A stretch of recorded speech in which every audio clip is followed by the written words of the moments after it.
Hello दोस्तों, आशा करता हूँ कि आप सभी बहुत अच्छे होंगे। तो दोस्तों, हमने कल प्रामाण्य निश्चयवाद और संभववाद विचारधारा को अच्छी तरह से पढ़ लिया था और उसमें कुछ पॉइंट छूट गए थे। मैं उन्हें आज फिर से दोबारा करवाने वाला हूँ। यानी प्रामाण्य निश्चयवाद की बात कर रहे थे। तो इसके समर्थक कौन कौन थे? समर्थक थे एक रेडजल, रीटर और हेम्बोल्ट। आप ये तीनों नाम आपको याद में रखना है। और संभववाद विचारधारा के समर्थक थे विडाल डीला ब्लास। आपको ये नाम याद रखने होंगे। और चलिए आगे शुरू करते हैं वीडियो को। हमारा नेक्स्ट टॉपिक है नव निश्चयवाद, रुको और जाओ विचारधारा।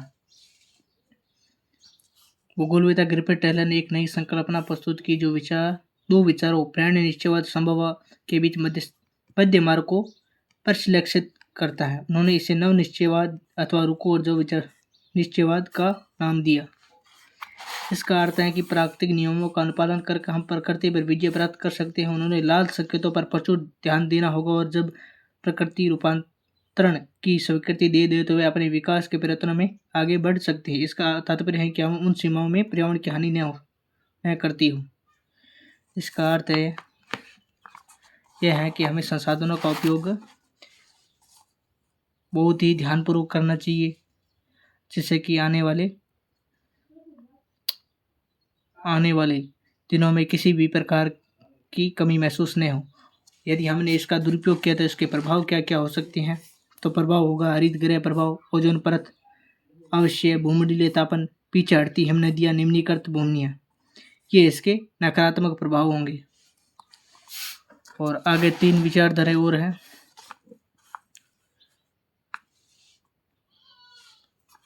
एक मानवतावादी विचारधारा, यह संबंध लोगों के सामाजिक कल्याण के विभिन्न पक्षों में से था। इसमें आवास, स्वास्थ्य, शिक्षा जैसे पक्ष सम्मिलित थे। तो आपको पूछा जा सकता है कि मानववादी विचारधारा का संबंध किस किस क्षेत्रों से था और इसमें कौन कौन से पक्ष सम्मिलित थे? तो आपको ध्यान रखना, आवास, स्वास्थ्य, शिक्षा जैसे पक्ष सम्मिलित थे। और अगली हमारी विचारधारा है आमूलवादी विचारधारा, जिसे रेडिकल भी कहा जाता है। इस विचारधारा ने निर्धनता के कारण बंधन और सामाजिक असमानता की व्याख्या के लिए मार्कस के सिद्धांत का उपयोग किया। आपको ये पूछा जा सकता है कि किस विचारधारा ने मार्कस के सिद्धांत का उपयोग किया? आपको याद रखना है आमूलवादी विचारधारा।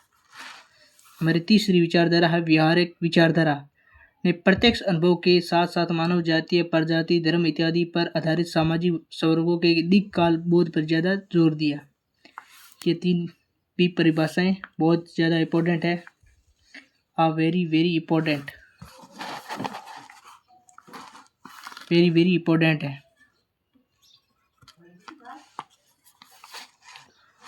और उसके बाद में आते हैं मानव भूगोल के क्षेत्र और उपक्षेत्र।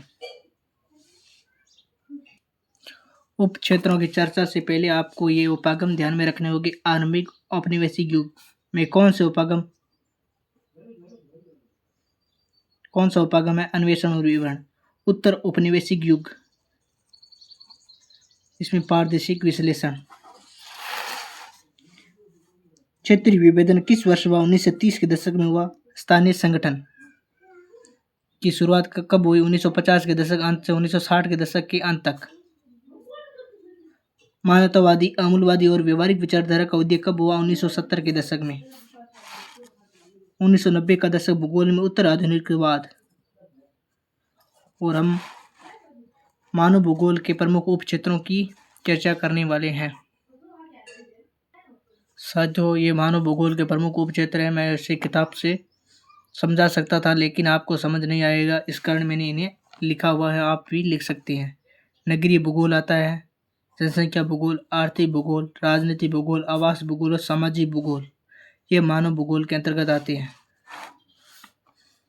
और आर्थिक भूगोल के उपक्षेत्र कौन कौन से? संसाधन भूगोल, पर्यटन भूगोल, कृषि भूगोल, उद्योग भूगोल, व्यापार भूगोल और विपणन भूगोल। और राजनीतिक भूगोल का उपक्षेत्र है निर्वाचन भूगोल और सैन्य भूगोल। ये दो प्रमुख है, कई बार एग्जाम में पूछा गया है। सामाजिक भूगोल के उपक्षेत्र है व्यवहारिक भूगोल, सामाजिक कल्याण का भूगोल, अवकाश का भूगोल, सांस्कृतिक भूगोल, लिंग भूगोल, ऐतिहासिक भूगोल, चिकित्सा भूगोल। ये प्रमुख उपक्षेत्र आपको याद रखने होंगे। और मैं प्रमुख विश्व के प्रमुख भूगोलवेताओं के नाम बता देता हूँ जो आपको याद रखना है। जर्मनी के भूगोलवेता हेम्बोल्ट, कोल्डेटर, पेसेल और एर्जल। ब्रिटेन के भूगोलवेता हडसन, मैकिंडर, फ्लूअर। अमेरिका भूगोलवेता है एलन सैम्पल, बोमेन, हेस्टिंग, ग्रिफिथ टेलर। फ्रांसीसी भूगोलवेता Vidal, de la, Blache, Jean Brunhes, Demangeon, Febvre. ये प्रमुख फ्रांसीसी भूगोलवेता हैं। ये जर्मनी, अमेरिकी भूगोलवेता, ये ब्रिटेन, ये जर्मनी भूगोलवेता। आपको ये पूछा जा सकता है कि हेम्बोल्ट किस देश के भूगोलवेता हैं, तो आपको याद रखना होगा जर्मनी। आप इस चैप्टर का पीडीएफ भी ले सकते हो। आपको कमेंट में पीडीएफ कमेंट करना होगा। और ये इस पार्ट का इंट्रोडक्शन है, आप ये देख सकते हैं। ये सब मैंने किताब में हर पॉइंट हाईलाइट करवा रखा है आपको। आप अगर चाहते हो तो पीडीएफ भी आपको मिल सकती हैं। इसके लिए आपको कोई शुल्क नहीं देना होगा। ये बहुत ही अच्छे नोट्स हैं। मैंने इसी नोट से पढ़कर जियोग्राफी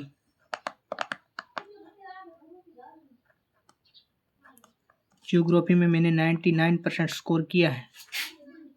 और आप भी 100 आउट ऑफ 100 स्कोर कर सकते हो, ये मेरी गारंटी है। लेकिन आपको मेरे द्वारा बताए गए रास्ते पर चलना होगा। मैंने इन्हीं नोट्स को पढ़ा था।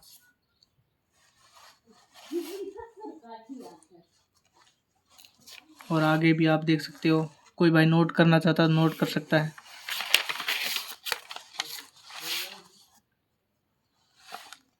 ये भौगोलिक विचारधाराएं, प्रमुख विचारधाराएं, मैंने आपको ये पॉइंट समर्थक नोट करवा रखे हैं।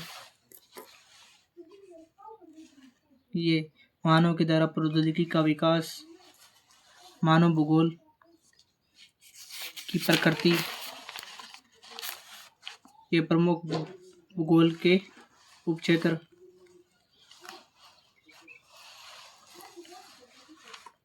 और ये विश्व के प्रमुख भूगोलवेता।